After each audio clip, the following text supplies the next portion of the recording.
Bienvenidos. En nuestro video anterior de esta estructura que vamos armando de cuánto cuesta el recurso para la empresa, el capital, veíamos cómo se costeaba la deuda. Vimos un poco de la estructura de balance, em, recomendábamos un poco ver cursos básicos de contabilidad, pero pues veíamos que para repasar un poco, esta es la estructura de un balance donde a la izquierda tenemos unos activos y a la derecha unos pasivos.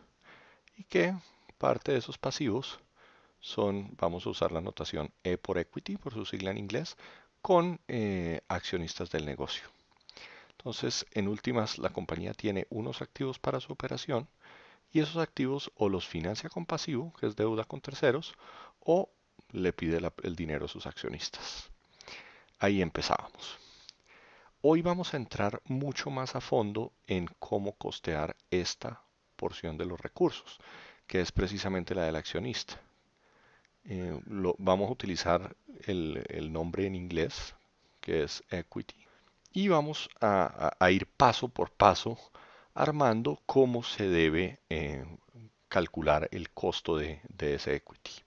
Bueno, para esto a lo que vamos a acudir es, bueno, el accionista se hace varias preguntas. Vamos a llevar esto en un sentido muy lógico y para tratar que sea absolutamente claro para todos al final de esta instrucción. La primera pregunta que tú como accionista te haces es, bueno, ¿por qué debo yo invertir en este negocio cuando tengo otras alternativas? Y con lo que vamos a jugar es encontrar cuánto es ese retorno justo donde para el accionista se vuelve atractivo invertir en tu negocio. En cierto modo, todos tenemos una concepción de esto. Cuando a ti alguien te pide un dinero prestado, intuitivamente se negocia un costo por ese dinero de acuerdo al riesgo que percibes de repago en la otra persona. No es lo mismo si un banco de los mejores de tu país recibe tus dineros en una cuenta de ahorros prometiéndote el 1% anual, que si tu mejor amigo que acaba de perder su trabajo te pide su dinero para subsistir. Obviamente tiene un riesgo mayor tu mejor amigo, a pesar del vínculo de amistad que pueda existir, que el banco. Probablemente vas a demandar un retorno mayor.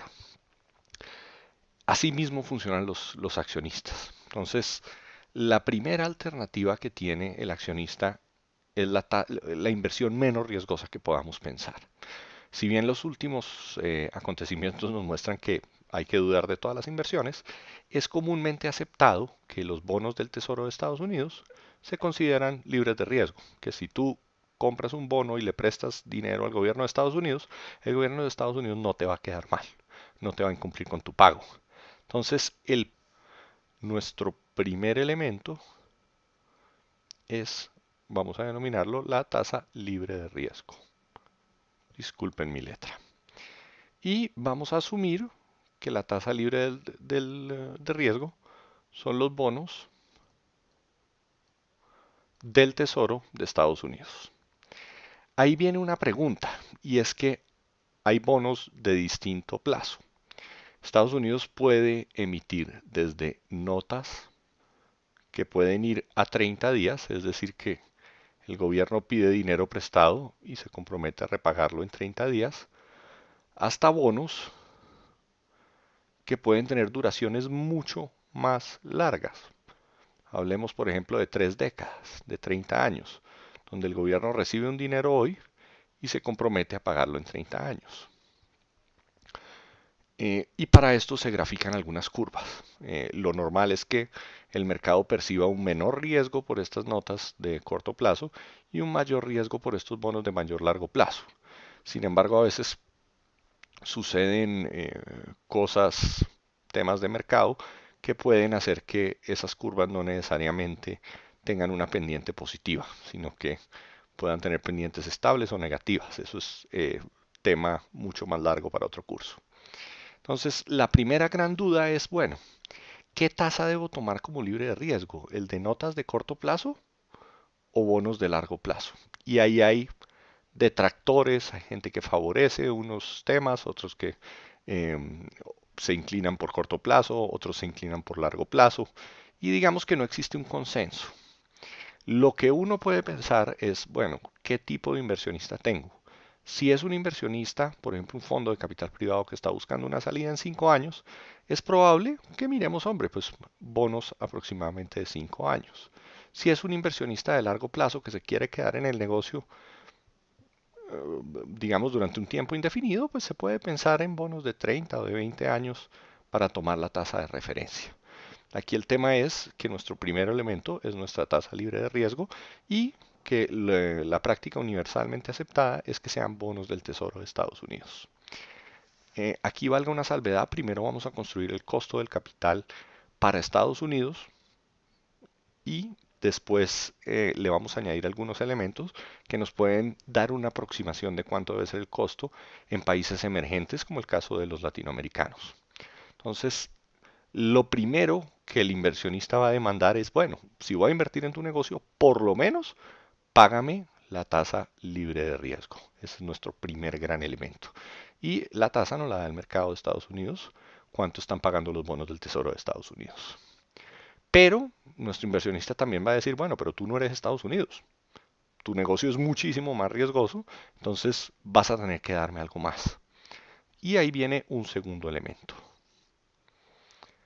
Y lo vamos a denotar en inglés, digamos, porque es la práctica, no es ningún motivo adicional.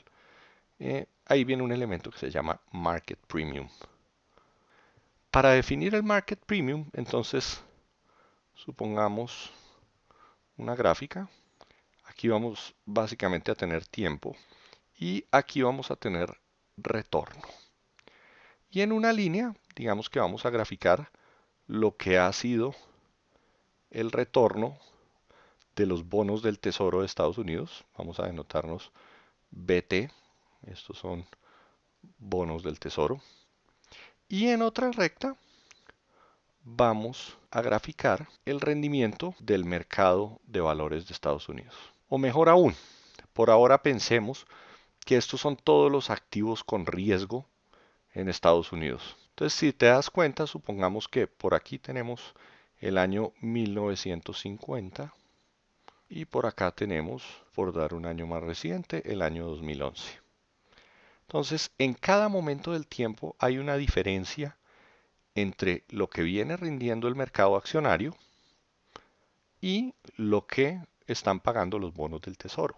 Entonces, en cierto modo, fíjate que estos inversionistas que tomaron un riesgo, suponiendo que uno pudiese invertir en un pool compuesto por todos los activos con riesgo de la economía de Estados Unidos, han tenido un rendimiento en promedio superior a los bonos del Tesoro de Estados Unidos.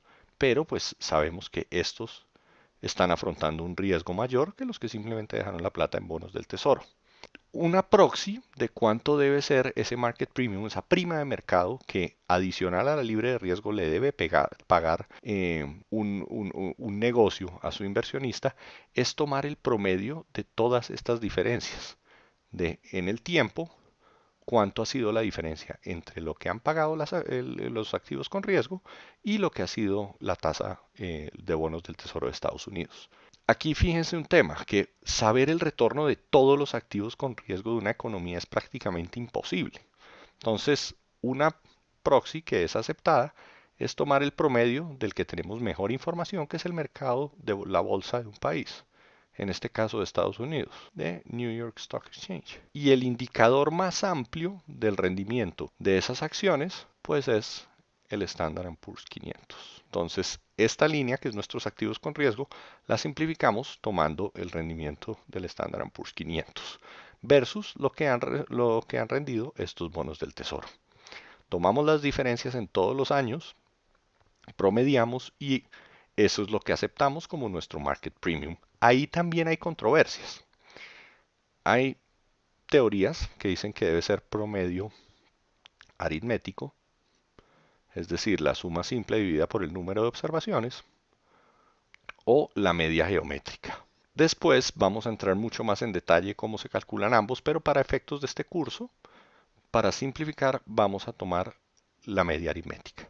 Y después vamos a ver cómo es el tema de los promedios geométricos y qué ventaja puede tener. Bueno, hasta ahora hemos construido dos elementos. Tenemos que el accionista demanda, por lo menos págueme lo que me pagaría un bono de Estados Unidos, que es libre de riesgo, pero su actividad es un poco más riesgosa, entonces también págueme una prima de mercado. Lo que han pagado los activos con riesgo, que la proxy puede ser el Standard Poor's 500, por encima de lo que ha pagado la libre de riesgo. Aquí aparece un tercer elemento, y es que él dice, bueno, perfecto, la market premium son todos los activos, pero él dice, yo no estoy invirtiendo en todos los activos, estoy invirtiendo en una actividad específica. Entonces, él no está invirtiendo en todo el pool de los activos con riesgo, sino que entra en una actividad económica individual. Por decir algo, o mi compañía es aeronáutica, o puede ser una compañía de alimentos, puede ser servicios financieros, etcétera. Entonces, ¿qué pasa? Hay sectores de estos que representan un riesgo mayor al promedio de mercado y hay otros que representan uno menor al promedio de mercado. ¿Cómo calculamos cuántas veces mayor?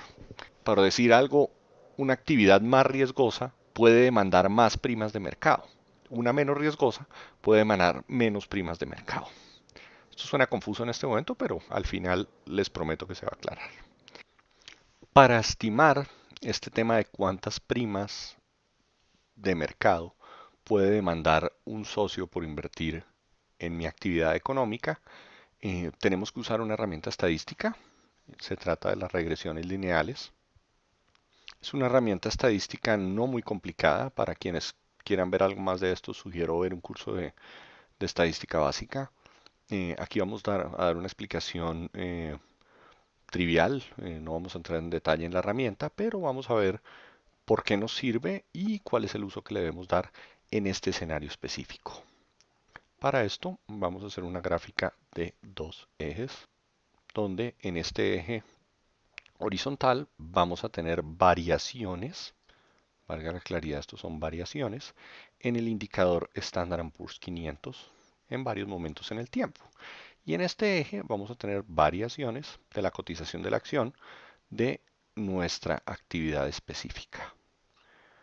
Una actividad puede ser industria aeronáutica, puede ser servicios financieros, disculpen mi letra, puede ser alimentos. Entonces, en este eje horizontal vamos a graficar las variaciones del Standard Poor's 500 en un momento en el tiempo y aquí cómo varió en ese mismo momento la cotización de nuestra actividad.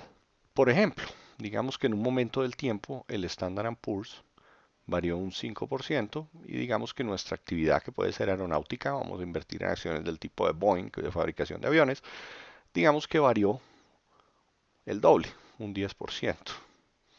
En otro momento en el tiempo, probablemente el Standard Poor's varió un 7% y nuestra cotización pudo haber variado, por decir algún 15%.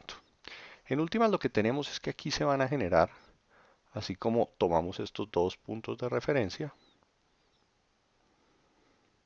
se va a generar una cantidad de puntos a medida que tomamos más y más muestras. La regresión lineal lo que trata de hacer es ubicar una recta que minimice, digamos, la distancia total cuando sumo todas estas distancias de todos estos puntos a la recta. Sumo todas esas distancias, hay distancias positivas y negativas, entonces nuevamente eso no es objeto de este curso, pero lo que sumo son esas desviaciones elevadas al cuadrado y minimizo ese valor para obtener la recta que pasa, digamos, por la menor de esas distancias.